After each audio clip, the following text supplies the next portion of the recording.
Hello बच्चों, कैसे हैं सब लोग। तो तैयार हो जाइए। आज हम लोग पढ़ने जा रहे हैं चैप्टर 2 का लेक्चर नंबर 10 और आज का टॉपिक है हमारा संधारित्रों का संयोजन यानी कॉम्बिनेशन ऑफ कैपेसिटर। यानी संधारित्र जो है वो किसी वैद्युत परिपथ में कितने प्रकार से जोड़ा जा सकता है। तो इसकी दो विधियां प्रमुख हैं। तो हेडिंग लगाइए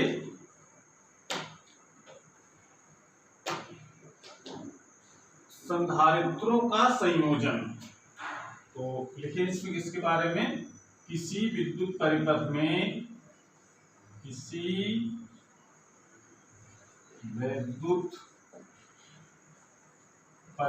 में संधारित्रों का संयोजन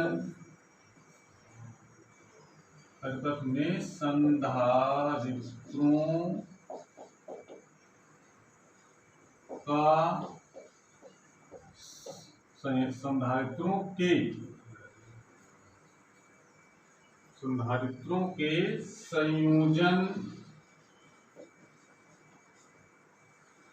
संयोजन की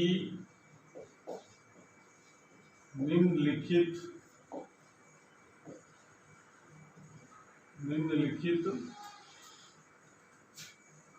दो प्रमुख विधियां हैं।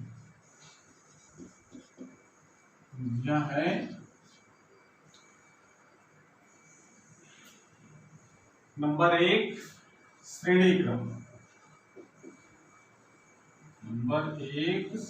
क्रम, और नंबर 2 समांतर। ये हम लोग कक्षा 10 में प्रतिरोधों के संयोजन के बारे में ये पढ़ चुके हैं। तो आज हम लोग पढ़ेंगे संधारित्रों के संयोजन के बारे में। तो दो विधियां हैं, श्रेणी क्रम और समांतर क्रम, यानी सीरीज में जोड़ना है और पैरेलल में जोड़ना है। तो सबसे पहले हेडिंग लगाइए श्रेणी क्रम।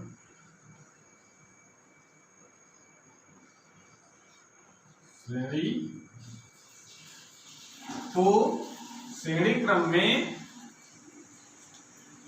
जोड़ने का तरीका है।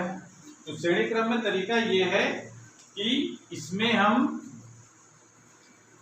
3 संधारित्रों को जोड़ रहे हैं। जोड़ने के लिए 2, 3, 4, 5, 6, 7 जितने चाहे उतने हम जोड़ सकते हैं। तो जोड़ने का तरीका इसका ये रहता है कि एक संधारित्र हो गया हमारे पास, दूसरा संधारित्र हो गया, तीसरा संधारित्र हो गया। तो जो हम डेरिवेशन करने जा रहे हैं 3 संधारित्रों के लिए कर रहे हैं। आप जितने चाहे उतने जोड़ सकते हैं। तो श्रेणी क्रम में जोड़ने का तरीका क्या रहेगा कि पहला जो संधारित्र है जिसकी धारिता है C1, दूसरा संधारित्र जिसकी धारिता है C2, तीसरा संधारित्र जिसकी धारिता है C3। तो श्रेणी क्रम में जोड़ेंगे तो पहले संधारित्र की जो दूसरी प्लेट है उसको दूसरे संधारित्र की पहले वाली प्लेट से जोड़ दिया जाएगा। फिर दूसरे संधारित्र की दूसरी प्लेट को तीसरे संधारित्र की पहली प्लेट से जोड़ दिया जाएगा। इसी क्रम में हम आगे जितने भी संधारित्र लगे हुए हैं उनको जोड़ देंगे और लास्ट वाले संधारित्र को हम पृथ्वी से कनेक्ट कर देते हैं। ठीक है। और पहले वाले संधारित्र से इसको आवेशित किया जाता है। तो हमने मान लिया है कि A और B बिंदुओं के बीच 3 संधारित्रों को जोड़ दिया। ठीक है।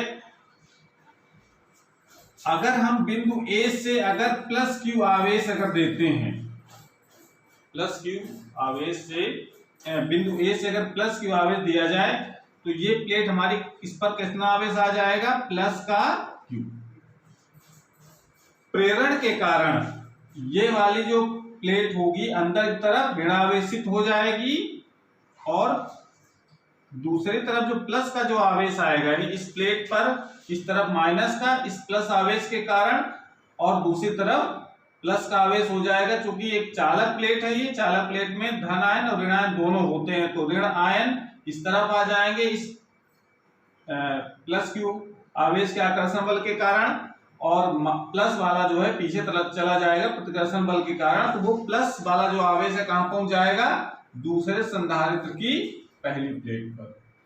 फिर वही क्रिया होगी, इसमें माइनस आ जाएगा और इसका प्लस चला जाएगा इसमें, और इसका माइनस यहां आ जाएगा और प्लस चला जाएगा अर्थ में। ठीक है, तो ये हमने मान लिया है कि 3 संधारित्रों को इस प्रकार से हमने लगाया। तो इसको इसकी भाषा हम लोग क्या लिखेंगे, तो देखो इसमें लिखते हैं हम लोग, माना 3 संधारित्र, माना 3 संधारित्र जिनकी धारिताएं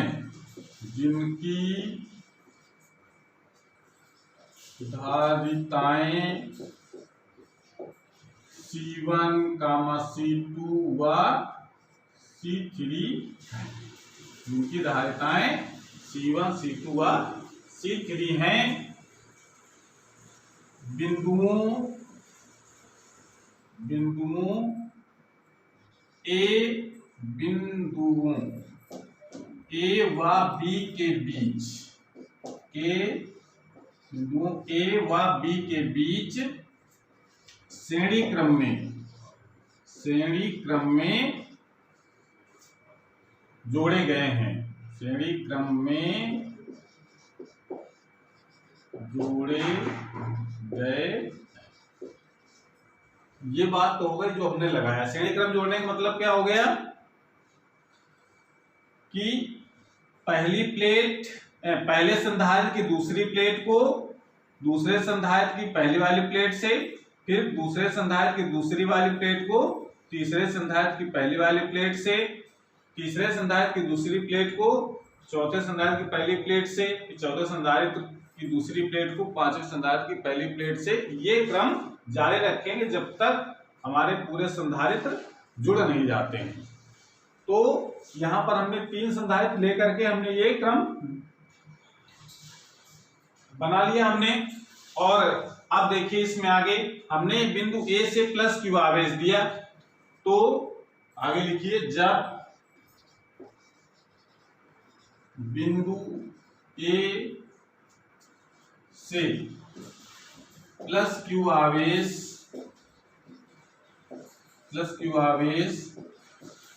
दिया जाता है तो प्रेरण के कारण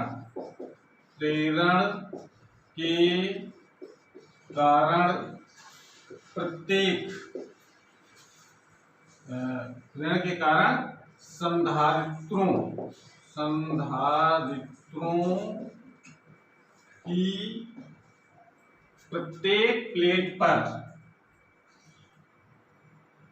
संधारित्रों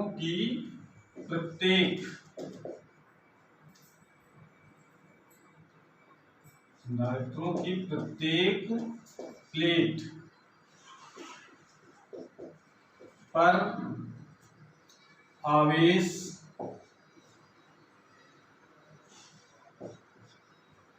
प्लस क्यू व माइनस क्यू, प्लस क्यू तथा माइनस क्यू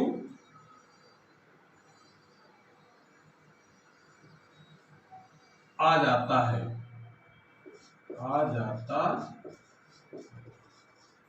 ये बात क्लियर हो गई। यानी कह सकते हैं किसी संधारित्र की प्लेट पर टोटल आवेश देखा जाए तो इस एक संधारित्र पर क्या रहेगा, एक पर प्लस दूसरे पर माइनस, लेकिन संधारित्र के आवेश की जब बात की जाती है कि इस संधारित्र पर कितना आवेश है तो हमेशा प्लस आवेश को ही बताया जाता है।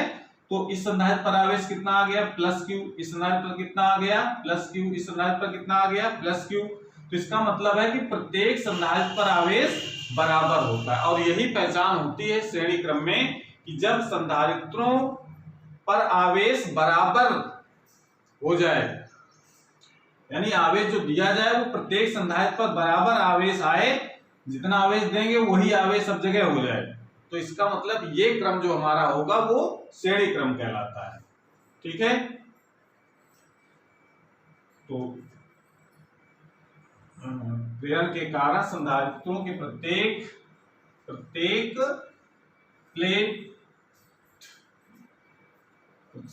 प्रेरण के कारण संधारित्रों की प्रत्येक प्लेट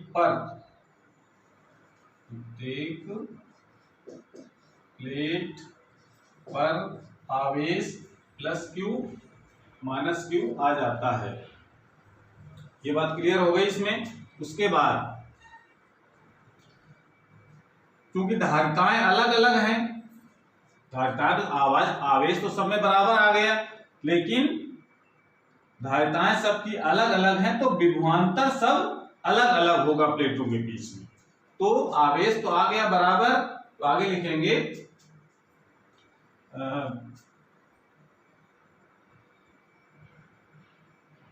प्रत्येक या ये सकते C1 धारिता या C1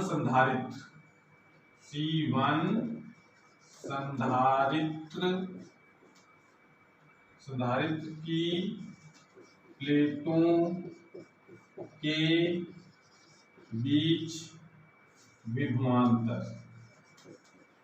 कितना हो जाएगा? विभवांतर V1 बराबर कितना हो गया? V इक्वल टू होता है Q अपॉन C, तो Q तो सब में बराबर है और धारिता सबकी अलग अलग है, तो Q अपॉन C1, ये C1 संधारित्र प्लेटों के बीच विभवांतर हो जाएगा।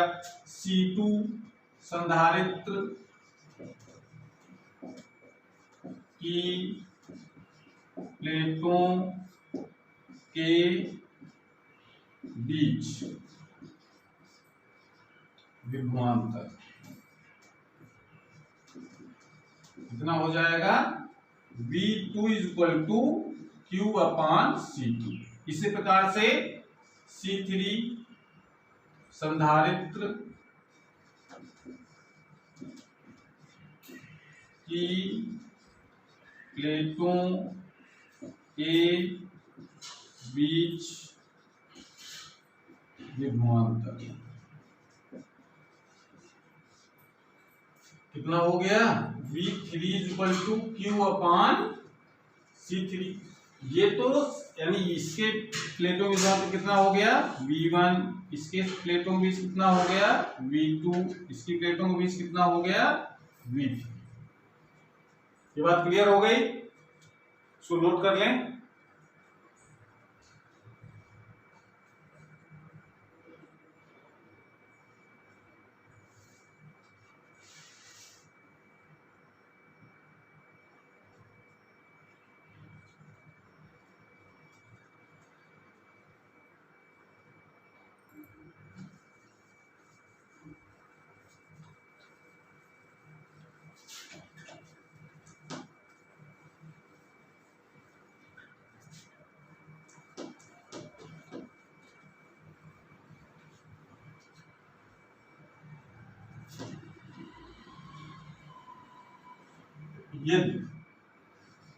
यदि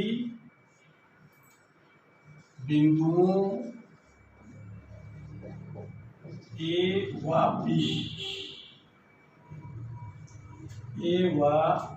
B के बीच विभवांतर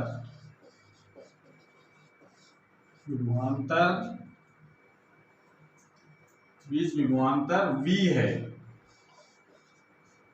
ये अगर मान लेते हैं हम V है, तो ये अगर मान लें कि A और B के बीच में एक हमने बैटरी लगा दी है जिसका विभवांतर है V। बात क्लियर हो गई? ये हमने मान लिया कि A और B के बीच विभवांतर हमने V लगाया है, यानी बैटरी जोड़ी है, तो बैटरी के धन सिरे से प्लस Q आवेश इसको मिला और ये प्रेरण के कारण सम जगह आवेश Q आ गया। अब यही आप विभवांतर जो है वो यहाँ पर 3 भागों में बट गया है, तो टोटल जो V का जो मान होगा किसके बराबर हो जाएगा? V1 plus V2 plus V3। इसको डालेंगे समीकरण नंबर 1। ये बात क्लियर हो गई यहां से? तो अब आगे देखिए क्या करेंगे हम। अब देखिए यहां पर बात आती है एक तुल्य धारिता की। तो तुल्य धारिता का मतलब क्या होता है? तुल्य धारिता का मतलब समझने के लिए एक बात हम बताते हैं आपको कि जैसे अगर हम कोई काम करवा रहे हैं और वो काम मतलब दीवार बनानी है, तो एक दीवार 10 आदमी मिल करके 10 दिन में पूरा करते हैं, और अगर वही दीवार एक आदमी 10 दिन पूरा कर देता है, तो इससे क्या पता चलता है कि वो 10 आदमियों के समतुल्य ये एक आदमी है। तो समतुल्य का मतलब तुल्य भी कह देते हैं। तो इसका मतलब यहां पर क्या है, 3 संधारित्र किसी परिपथ में लगे हैं श्रेणी क्रम में, अगर ये वही काम करें जो इसको हटा करके एक अकेले संधारित्र को लगाने से होता है, तो कहा जाता है वो जो अकेला संधारित्र है वो तीनों संधारित्रों का तुल्य संधारित्र है वो, तो उसकी धारिता का मान कितना हो जाएगा। तो इसको लिए हम लोग क्या देखते हैं, अगर इसको देखें कि इसके तुल्य परिपथ अगर बनाना चाहें तो कैसे बनेगा। एक संधारित्र लगाएं इन तीनों को हटा करके जिसकी धारिता है C, तो इसको कहा जाता है तीनों का परिणामी धारिता कह सकते हैं तीनों की, या तीनों की तुल्य धारिता भी कह सकते हैं। तो इसको हम बाकी सिचुएशन वही रहेंगी कि विभवांतर हम A और B के बीच जो लगा रहे हैं वो V ही रहेगा, और आवेश हम जो दे रहे हैं वो Q है। बाकी सिचुएशन वही है जो यहां से Q आवेश दिया जाता है।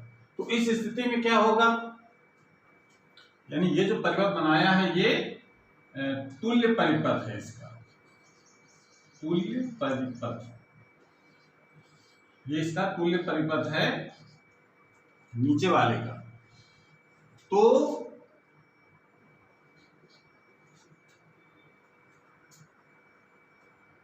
तुल्य धारिता अगर हम मान लेते हैं कि यदि A व B के बीच,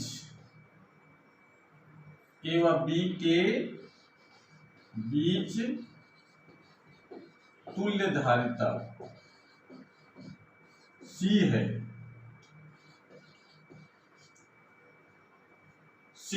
तो V इक्वल टू लिख सकते हैं हम लोग Q अपान C, इसको डाल लेंगे समीकरण।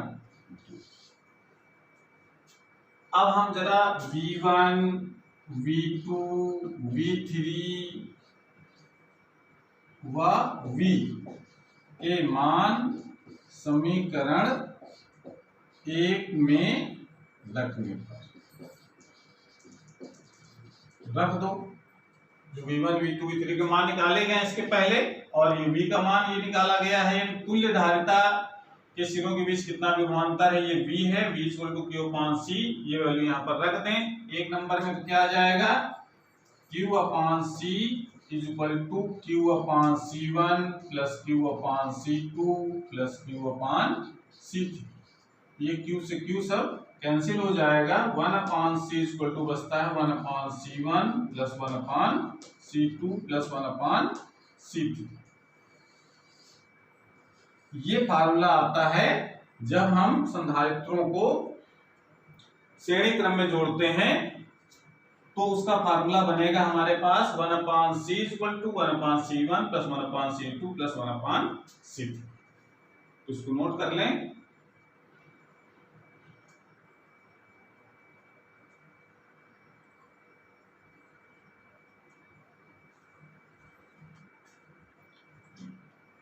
उसके बाद इसमें कुछ महत्वपूर्ण बातें हैं जो हमको याद रखनी है, न्यूमेरिकल में इसकी जरूरत पड़ेगी।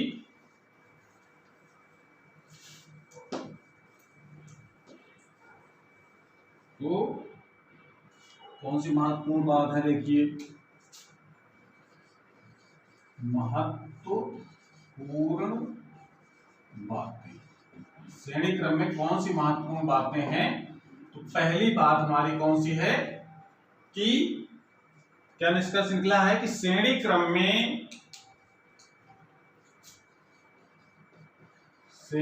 क्रम में श्रेणी क्रम में प्रत्येक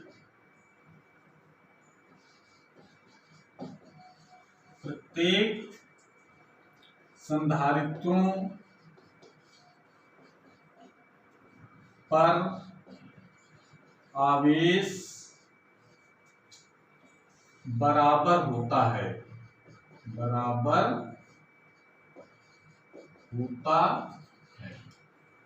ठीक है। ये बात जो क्लियर हो गई यहां से, इस श्रेणी क्रम में अगर जोड़ेंगे तो सभी पर आवेश बराबर आता है। दूसरा पॉइंट ये है,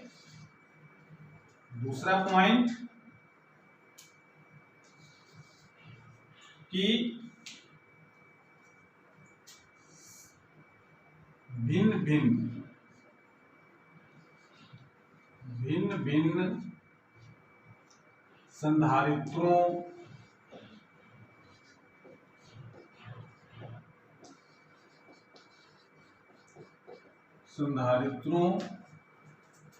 की प्लेटों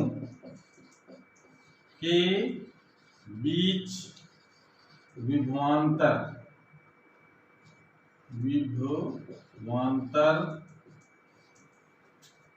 भिन्न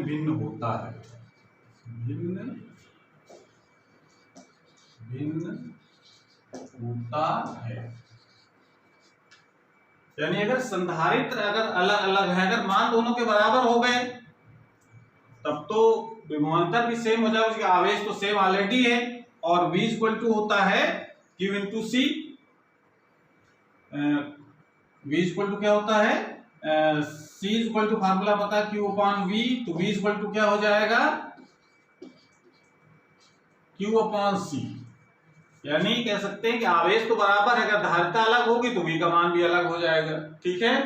यानी कह सकते हैं इससे निष्कर्ष ये निकलता है कि V is inversely proportional C, यानी C का मान जहां ज्यादा होगा V का मान वहां पर कम होता है, यानी जिस संधारित्र की धारिता ज्यादा होगी उसके प्लेटों की विभवांतर उतना ही कम होता है, ठीक है। तीसरा इसका पॉइंट है, तीसरा पॉइंट न्यूमेरिकल की दृष्टि से एक फार्मूला है, वो फार्मूला ये है कि यदि दो संधारित्र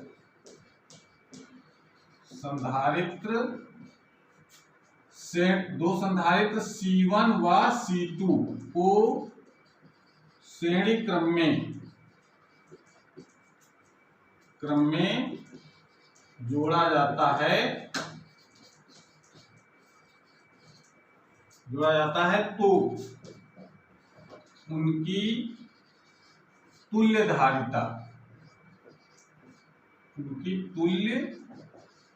धारिता C इक्वल टू होती है C1 C2 अपान C1 प्लस C। ये फार्मूला हमको याद रखना है, ज्यादातर जो न्यूमेरिकल हम लोग करेंगे उसमें केवल दो संधारित्रों को अगर जोड़ने की बात कहीं आएगी कि श्रेणी क्रम में दो से जोड़ना, तो सीधे दोनों गुणा कर देंगे और दोनों को जोड़ करके भाग दे दिया जाएगा। फार्मूला इसी से बना है। फार्मूला कैसे बना, 1/C equal to 1/C1 plus 1/C2। जब पक्षांतर करेंगे एलसीएम लेकर जोड़ेंगे तो ये वाला फार्मूला बन जाता है, ठीक है।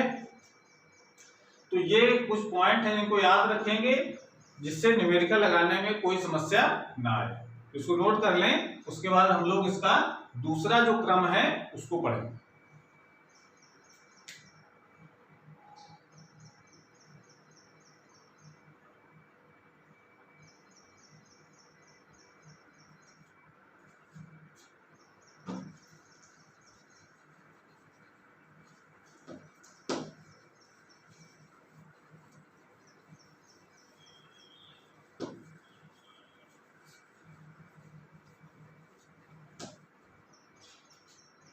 तो इसका जो अगला टॉपिक है हमारा वो है नंबर 2, समांतर क्रम।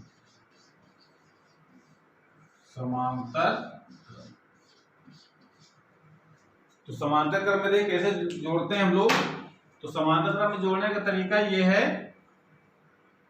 कि तीन संधारित्र हम लेते हैं। एक संधारित्र जिसकी धारिता है C1, दूसरा संधारित्र जिसकी धारिता है C2 और तीसरा संधारित्र जिसकी धारिता है C3।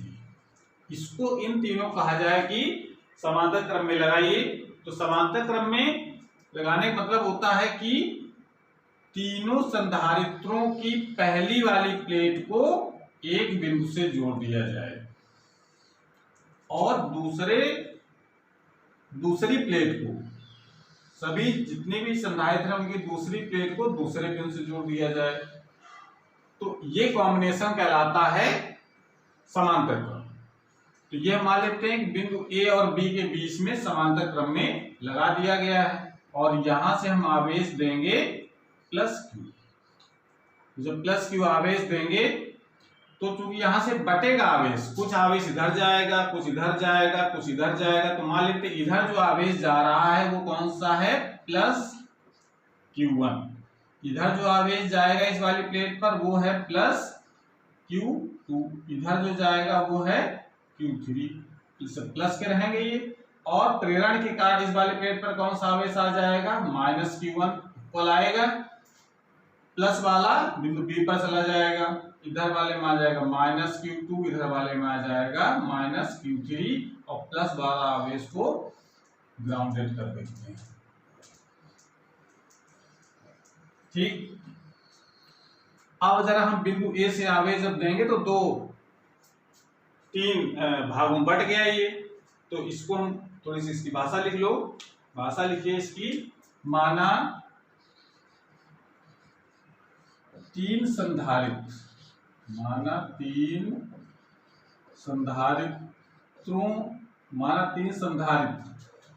जिनकी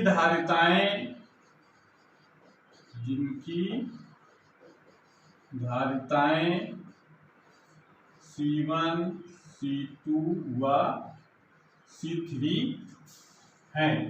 समांतर क्रम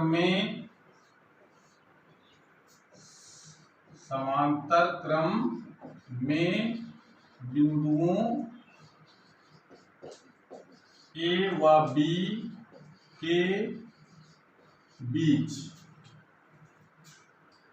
समांतर क्रम में बिंदुओं A व B के बीच जोड़े गए हैं।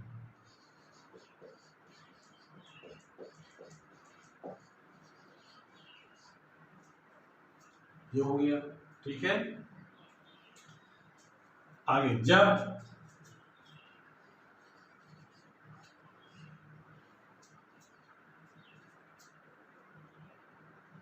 बिंदु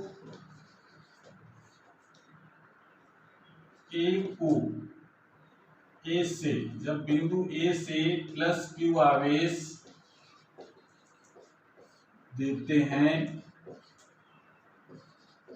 तो धारिताओं के अनुसार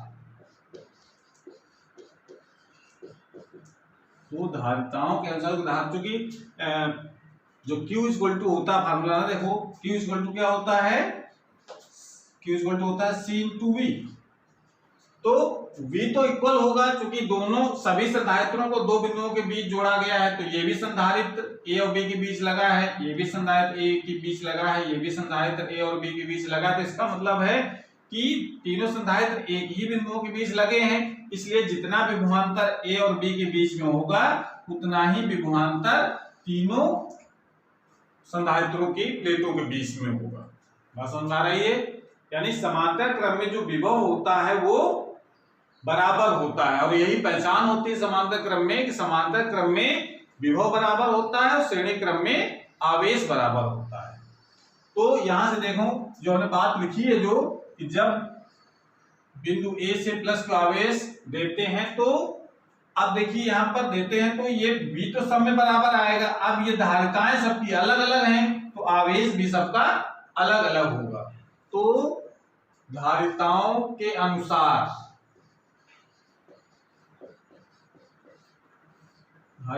अनुसार संधारित्रों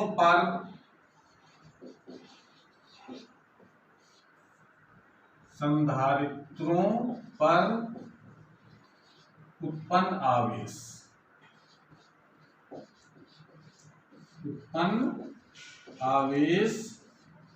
क्रमशः Q1, Q2, Q3 हो जाता है। पर उत्पन्न आवेश क्रमशः Q1, Q2, Q3 हो जाता है। और टोटल हमने आवेश कितना दिया है? Q। तो टोटल आवेश तो क्या लिख सकते हैं हम लोग? हो जाता है, तो टोटल आवेश Q दिया, ये 3 भागों बट गया, तो यहां पर क्या लिख सकते हैं हम लोग? Q1 plus Q2 plus Q3, ये किसके बराबर होगा? Q के बराबर। इसको डाल लेंगे क्वेश्चन नंबर फर्स्ट। ठीक है, देखिए इसकी भाषा भी आपको थोड़ी सी लिखनी पड़ेगी एग्जाम में। केवल फार्मूले लिखने से काम नहीं चलेगा, समीकरण को लिख दिया बस हो गया। आपको थोड़ा सा उसके बारे में बताना पड़ेगा, तो उसकी कितनी भाषा आपको लिखनी है ये हम बोर्ड पर लिख दे रहे हैं, इसको आप नोट्स में उतार लेंगे। उसके बाद अब देखिए ये जो आवेश हैं जो Q1 Q2 आगे हैं उसके मान कितने होंगे, तो लिख सकते हैं Q1 का मान कितना हो जाएगा, तथा Q1 बराबर पहले यानी ये कह सकते हैं कि जो C1 जो संधारित्र है उस पर आवेश कितना होगा, तो या तो थोड़ी सी इसकी भाषा हम लोग चेंज कर लेते हैं, इसको लिख दिया जाए C1 संधारित्र की प्लेटों पर आवेश कितना हो गया? Q1 बराबर C1V, ये हो जाएगा। इसी प्रकार से C2 संधारित्र पर आवेश कितना हो जाएगा? Q2 इक्वल टू C2V, और C3 पर C3 संधारित्र पर प्लेटों पर आवेश कितना हो जाएगा? Q3 equal to C3V। ये बात क्लियर हो गई। उसके बाद यदि A व B के बीच, यहां पर भी जो 3 संधारित्र इस क्रम में जोड़े गए हैं ये वही काम अगर किसी विद्युत परिपथ में करते हैं कि अगर इनको हटा करके केवल एक ही संधारित्र लगाया जाए तो उसका काम वही हो जो ये 3 मिलकर के कर रहे हैं, तो कहा जाएगा कि इन तीनों संधारित्रों का वो एक तुल्य धारिता है उनकी। तो क्या लिखेंगे? यदि A व B के बीच तुल्य धारिता या परिणामी धारिता लिख सकते हैं कि बीच तुल्य या परिणामी कुछ भी लिख सकते हैं, परिणामी धारिता।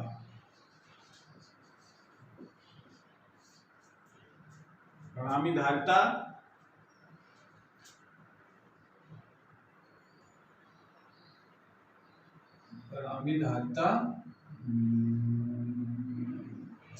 क्या लिखते हैं यहां पर? C इक्वल टू परिणामी धारिता C हो तो, ये C हो तो Q का मान कितना होगा उस पर? Q इक्वल टू हो जाएगा C इंटू V। धारिता उसकी C हमने मान ली, विभवांतर तो ऑलरेडी भी हमने लिखा है, माना है यहाँ पर, तो ये या तो इसमें थोड़ी सी भाषा लिख दो यहाँ पर, ये तो Q1 plus Q2 plus Q3 is equal to, ये तो Q के बराबर होगा। अब फिर आगे थोड़े एक लाइन लिख दो कि यदि A व B के बीच विभवांतर V है तो C1 धारिता की प्लेटों के बीच आवेश Q1 C2 पर Q2 और C3 पर Q3 है, उसके मान हो जाएंगे C1V, C2V और C3V। और तुल्य धारिता अगर C मान लेते हैं तो Q का मान हो जाएगा C इंटू V।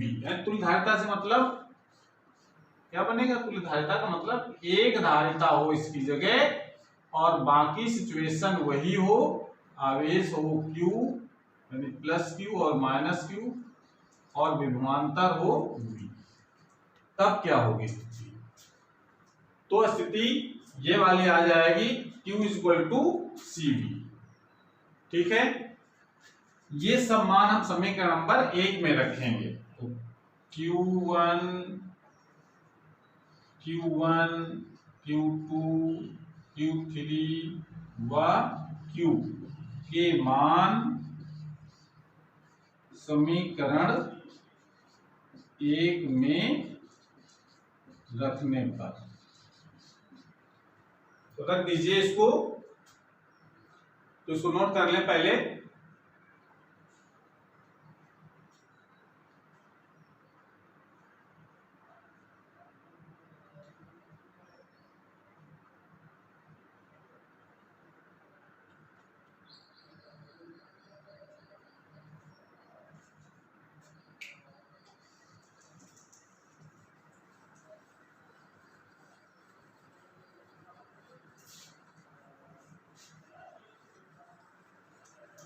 तो आगे देखो जरा, रख दो मान इसमें। तो CV इज इक्वल टू हो जाएगा C1V plus C2V plus C3V, या C V से भी कैंसिल हो जाएगा, क्या बचेगा? C is equal to C1 plus C2 plus C3।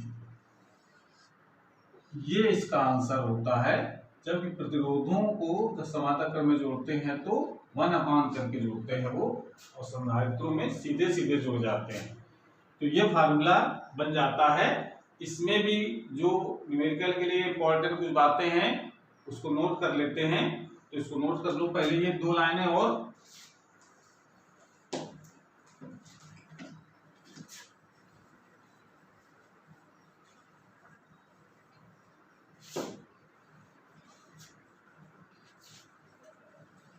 उसके बाद अब फिर आ जाओ, इसमें कुछ महत्वपूर्ण बातें लिख देते हैं।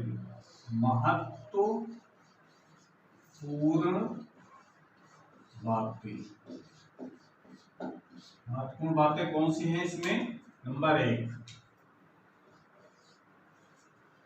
1 में आ जाइए कि समांतर क्रम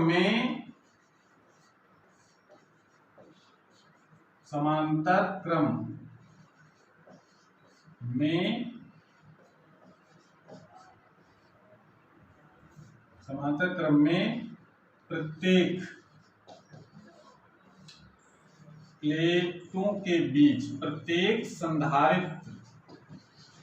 संधारित्र की प्लेटों के बीच विभवांतर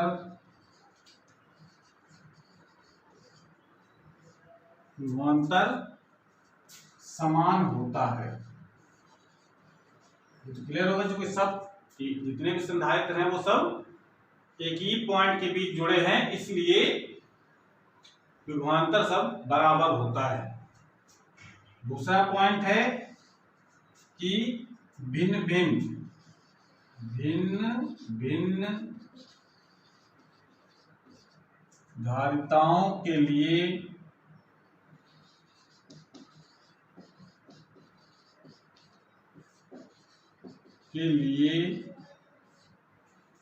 प्रत्येक संधारित्र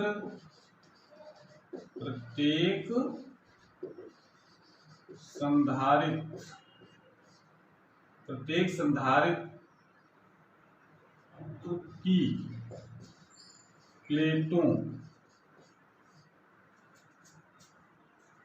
पर आवेश भिन्न होता है। अब यहां पर भी बात आती है कि अगर भिन्न धारिताएं अगर हैं तो प्लेटों के बीच आवेश भी भिन्न होगा, क्योंकि ये Q इक्वल टू होता है C इंटू वी। अब V तो बराबर है, ये तो पहले पॉइंट लिख चुके हैं। अगर C भी बराबर हो जाएगा तो Q का मान भी बराबर हो जाएगा, ठीक है ना। तो चूंकि ये V को कांस्टेंट अगर मान लिया जाए तो क्या लिख सकते हैं हम लोग, Q डायरेक्टली प्रोपोर्शनल है C, यानी धारिता जिसकी ज्यादा होगी उस पर आवेश उतना ही ज्यादा होगा, ठीक है। तो ये इसमें दो पॉइंट हमारे लिए महत्वपूर्ण हैं। तो ये दो जो पॉइंट लिखे हैं ये न्यूमेरिकल में इस कॉन्सेप्ट का यूज करेंगे हम लोग कि पहचान करने में कि श्रेणी क्रम में लगे हैं कि समांतर क्रम में लगे हैं। जब न्यूमेरिकल ज्यादातर एक्चुअल में एक ही कॉम्बिनेशन के नहीं होते हैं कि सारे श्रेणी क्रम में लगे हों या सारे समांतर क्रम में लगे हों। जो न्यूमेरिकल आते हैं तो हम न्यूमेरिकल अगले वाले वीडियो में करेंगे। तो जो न्यूमेरिकल होते हैं वो ज्यादातर मिश्रित क्रम वाले रहते हैं कि कुछ संधारित्र श्रेणी क्रम में लगे होते हैं और कुछ समांतर क्रम में लगे होते हैं। तो लोग कैसे पहचानेंगे कौन श्रेणी क्रम में है कौन समांतर क्रम में है। तो एक बार फिर हम इसकी समरी बता देते हैं कि श्रेणी क्रम का मतलब होता है कि जहां पर आवेश बराबर हो, यानी आवेश जहां पर न बंटता हो वो श्रेणी क्रम होता है। और समांतर क्रम में क्या होता है कि जहां पर आवेश बट जाता हो वो समांतर क्रम होता है। अब आती विभव की बात। तो श्रेणी क्रम में जो विभवांतर होता है वो प्रत्येक प्लेटों के बीच अलग अलग होता है, और जबकि समांतर क्रम में जो विभवांतर होता है वो प्रत्येक प्लेटों के बीच में एक ही होता है। तो उसका रीजन भी है कि अगर संधारित्रों को अलग अलग पॉइंटों के बीच अगर जोड़ा जाए, अलग अलग पॉइंटों के बीच अगर जोड़ा जाएगा तो विभवांतर अलग अलग होता है, और एक ही पॉइंट के बीच अगर जोड़ा जाएगा तो विभवांतर एक ही होता है। जैसे हम लोग देखो एग्जांपल में कि जैसे अगर दो तीन संधारित्र को श्रेणी क्रम में लगाया हमने, तो श्रेणी क्रम में तो ऐसे लगाते हैं, ये हमने बताया है अभी ऊपर। और समांतर क्रम में अगर इन्हीं को लगाना है तो समांतर क्रम में हम इस प्रकार से लगाएंगे। अब देखो इसको अगर समांतर क्रम में अगर जोड़ना है तो हम इस प्रकार से इसको कनेक्ट कर देंगे। अब देखो यहाँ पर A और B दो बिंदु हो गए, यहाँ पर भी A और दो बिंदु हो गए, ठीक है ना। और इसके बीच में ये मान लेते हैं C है, ये D। अब देखो ये जो संधारित्र है C1, C2, C3, तो जो C1 संधारित्र है A और C के बीच लगा है, C2 वाला संधारित्र C और D के बीच लगा है, C2 जो C3 है वो D और B के बीच लगा है। तो अलग अलग बिंदुओं के बीच लगे हैं, तो इनके बीच जो विभवांतर होगा वो भी अलग अलग होगा, लेकिन आवेश सब में सेम रहेगा। बात क्लियर हो गई।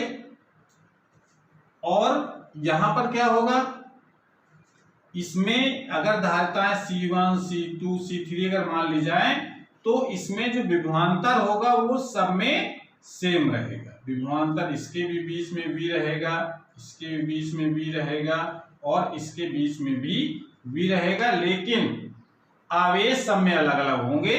यहां पर आवेश होगा Q1, यहां पर आवेश होगा Q2, यहां पर आवेश होगा Q3। तो ये कॉन्सेप्ट है श्रेणी क्रम और समांतर क्रम में, जिसको हमको याद रखना है, जिससे न्यूमेरिकल लगाने में आसानी हो। तो ये क्लास हमारी यहीं पर खत्म होती है, और पढ़ाई करते रहिए आप सभी लोग। Thank you.